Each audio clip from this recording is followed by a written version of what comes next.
Sharing is caring. दोनों भाई नाश्ते की टेबल पर बैठे थे। प्रियंका, मेरा नाश्ता कहाँ है? भाभी, मुझे भी ऑफिस के लिए लेट हो रहा है। इस पर प्रियंका किचन में से दोनों के नाश्ते की प्लेट्स लेकर बाहर आती है।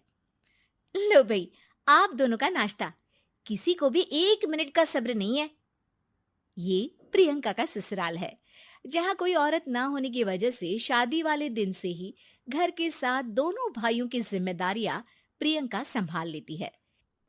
दोनों भाई शांति से नाश्ता कर रहे होते हैं कि अंकुश अपने भाई की प्लेट से पराठे का एक टुकड़ा उठा लेता है। आपको पता है ना, मैं खाना शेयर नहीं करता, फिर भी मेरी प्लेट में से खाना जरूरी है क्या? अरे हद हो गई है, मुझे नहीं खाना अब। अंकुर गुस्से में नाश्ता छोड़कर टेबल से उठ खड़ा होता है। अरे, ये कैसा बिहेवियर है अंकुर? एक टुकड़ा ही तो है। एक हो या आधा, मुझे भूख लगी है तो ये सिर्फ मेरा ही है। उसे भी किसी के साथ शेयर करने बैठा तो भूखा नहीं रह जाऊंगा। अरे बाबा ठीक है, अब इस पर भी लड़ाई। दूसरा बना देती हूँ, पर प्लीज ऐसे खाना बीच में छोड़कर मत जाओ। इससे अन्न का अपमान होता है। ओ प्लीज भाभी, ऐसी कोई चीज होती ही नहीं है। आपके पास पैसे हैं, खरीदो और खाओ। अगर नहीं खाया जाए तो फेंक दो। अरे दुनिया में सब यही करते हैं। अंकुर बैग उठाकर ऑफिस के लिए चला जाता है, जिसके पीछे उसका बड़ा भाई मायूस सा घर में खड़ा रह जाता है। जिसने बचपन से सोने की चम्मच में खाया हो, उसे दुनिया के बारे में क्या पता होगा। वैसे गलती तो हमारी ही है। अगर कभी बचपन में ही सही गलत का फर्क सिखाया होता तो आज ये हाल नहीं होते। आप फिक्र क्यों करते हैं जी? भगवान है, वो जो भी करता है सबकी भलाई के लिए ही करता है। और जब वो चाहेंगे तो अपनी तरह से अंकुर भैया को भी सब कुछ सिखा देंगे। पत्नी की बात पर विश्वास कर अंकुश भी ऑफिस चला जाता है। सुबह से दोपहर होती है और अंकुर लंच करने ऑफिस के पास वाले रेस्टोरेंट में पहुंचता है, जहां वो एक साथ बहुत सारा खाना ऑर्डर कर देता है। सर, क्या कोई आपको ज्वाइन करने वाला है? नहीं तो क्यों? अब कुछ नहीं सर, ऐसे ही। वेटर चला जाता है और कुछ देर में अंकुर का ऑर्डर लेकर वापस आता है, जिस पर अंकुर सब डिशेस में से थोड़ा थोड़ा खाकर बाकी ऐसे ही छोड़कर बिल देकर चला जाता है। वाह भगवान, तेरी माया।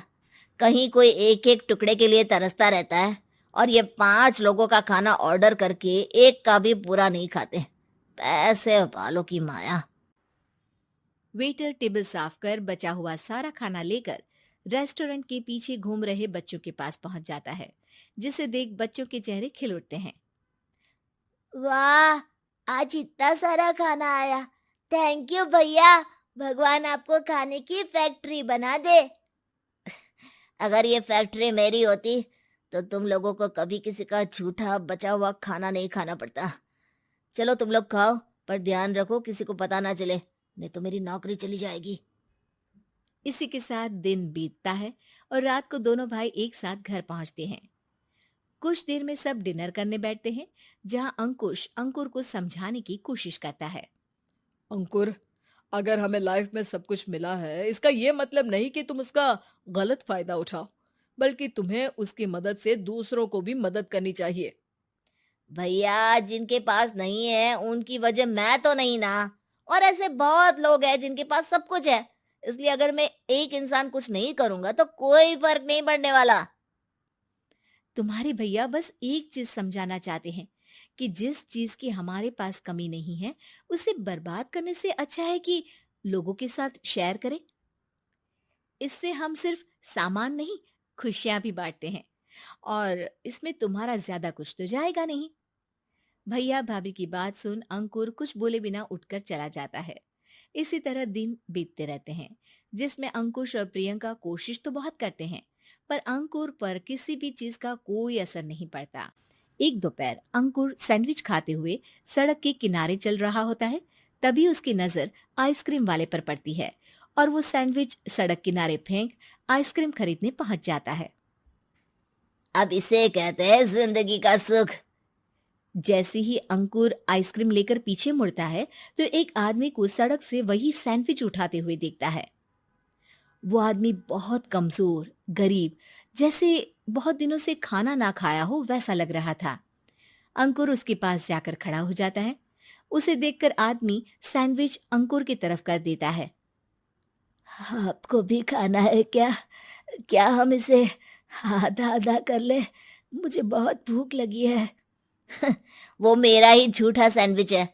तुम दूसरा खरीद कर क्यों नहीं खा लेते? इसे क्यों खा रहे हो?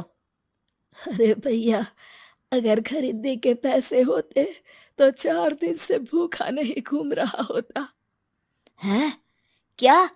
तुमने 4 दिन से कुछ नहीं खाया, फिर भी इस आधे सैंडविच को मेरे साथ बांटने के लिए तैयार हो गए?